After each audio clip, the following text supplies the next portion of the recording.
Praise the lord. ఈ లోకం ఎలాంటిదో ఒక్కసారి మనం తెలుసుకుందాం.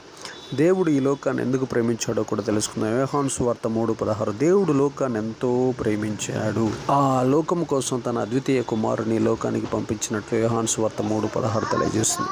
ఈ లోకము చెడిపోయినది, భ్రష్టత్వంతో నిండిపోయింది. ఈ లోకం శిక్షకు పాత్రమైనది. ఈ లోకము నటనతోటి, సినిమా నటనతోటి, రాజకీయ నటనతోటి, వ్యాపార నటనతో నిండిపోయినది. ఈ లోకము దేవుణ్ణి ఎరగకుండా లోకము ఇష్టం వచ్చినట్టు జీవిస్తున్నది. లోకంలో ఉన్న ప్రజలు కూడా దేవుణ్ణి ఎరగని వారై తమ స్వనీతి మార్గాల్లో నడిచేటటువంటిదిగా ఉన్నది లోకము. అలాగనే స్వనీతితో నిండిపోయి ఉన్నది లోకము. అలాగనే బలాత్కారముతో నిండిపోయినది లోకము. అలాగే మోసముతో నిండిపోయినది లోకము. అవినీతితో నిండిపోయినది, అక్రమాలతో నిండిపోయినది లోకం.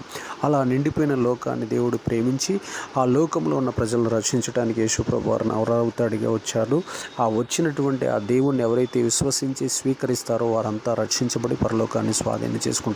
లేకపోతే లోకంతో పాటు దాని నటనతో పాటు గతించి ఆరని అగ్నిగుండమైన నరకానికి వెళ్లాల్సి వస్తుందన్న సంగతి లోకస్తులందరూ గ్రహించి తెలుసుకొని వారు పాపక్షమాపణ పొందుకొని పాపాల నుంచి విడుదల పొందుకొని పరలోకాన్ని సంపాదించుకునేదరుగాక.